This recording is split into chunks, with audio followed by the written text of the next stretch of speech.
The familiar thump-thump of my heart against my ribs was a comforting anchor in the vast, silent ocean of space. My breath misted the inside of my helmet, a tiny, internal world of warmth and oxygen in the chilling vacuum. Below me, the azure marble of what we'd christened Aqua Prime receded, a swirling tapestry of turquoise seas and emerald continents. Beside me, the Stardust Wanderer, my trusty, blocky spaceship, hummed with the low thrum of its warp core. Minecraft. The game I'd sunk thousands of hours into, the familiar landscapes of grass, dirt, and netherrack replaced by the awe-inspiring, terrifying expanse of the void. The space mod. It had breathed new life into a world I thought I knew inside and out. Now, instead of digging for diamonds, I was charting nebulae. Instead of battling creepers, I was dodging meteor showers. Our current objective: explore the systems beyond the immediate reach of our home system.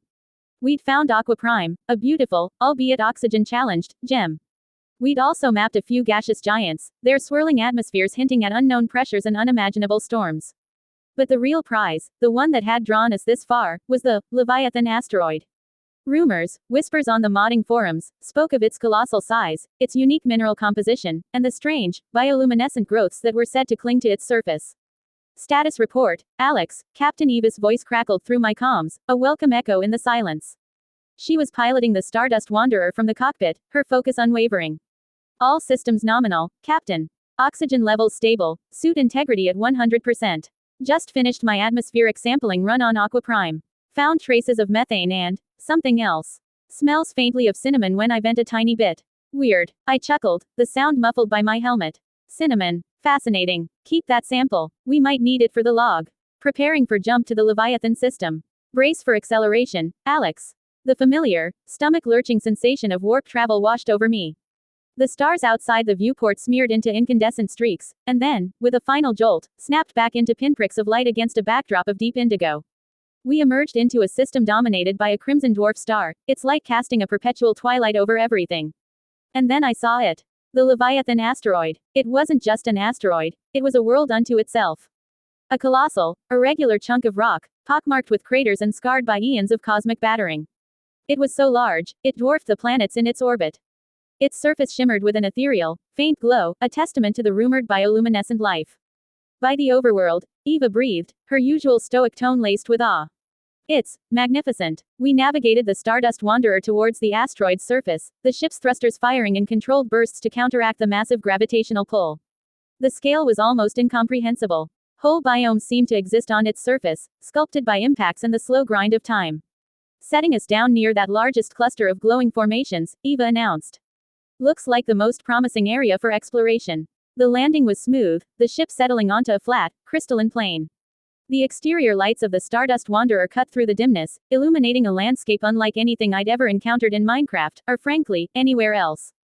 The ground beneath my boots wasn't dirt or cobblestone, but a mosaic of interlocking, obsidian-like shards that crunched faintly with each step. Towering above us were the bioluminescent growths. They resembled colossal, glowing fungi, their caps pulsing with a soft, internal light that shifted from emerald to sapphire. Some were tall and slender, like spindly trees reaching for the crimson star, while others were bulbous and low-lying, forming incandescent carpets. Suit up, Alex. I'm deploying the rover, Eva said, her voice filled with an almost childlike excitement. The Stinger, our trusty, blocky rover, rumbled out of the ship's bay, its headlamps cutting swaths through the alien twilight. I climbed in, the familiar controls a welcome comfort. Eva followed in her own suit, her comms opening up. All right, explorer, let's see what wonders the Leviathan holds. Our first excursion was cautious. We navigated the rover between the giant glowing fungi, their light casting long, dancing shadows. The air, or rather the lack of it, was thick with the scent of ozone and something vaguely floral, a strange combination that my suit's sensors picked up as complex organic compounds. We encountered our first life forms soon after. Clinging to the base of one of the larger fungi were small, crystalline creatures that resembled geodes. They were roughly the size of a sheep, their facets catching the dim light and refracting it in a kaleidoscope of colors. When our rover's headlights scanned them, they would retract into their crystalline shells, emitting a soft, chiming sound. Interesting, Eva murmured, her own scanner whirring. No discernible threat. They seem to be passive absorbers of ambient energy. Perhaps they feed on the light emitted by the fungi. Further on, we found what looked like small, floating jellyfish. They drifted lazily through the air, the faint, tenuous atmosphere, their translucent bodies pulsing with an internal glow. They were a vibrant, electric blue, and seemed to leave trails of shimmering particles in their wake. We named them void jellies. They ignored us completely, their slow dance a mesmerizing spectacle. Our adventure took us deeper into the asteroid's interior, following a natural canyon carved into its surface. Gigantic crystals, some as tall as our ship, jutted from the walls, emitting a steady, white luminescence.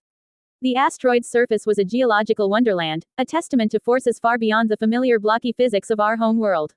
We discovered plants that resembled enormous, glowing kelp, rooted in cracks in the crystalline ground, their fronds swaying in the imperceptible currents of the tenuous atmosphere. Their leaves were a deep, velvety purple, and they emitted a faint, sweet aroma, almost like honey. These are extraordinary, I said, carefully collecting a sample of the purple kelp. The biodiversity here, it's incredible. And all of it adapted to this extreme environment.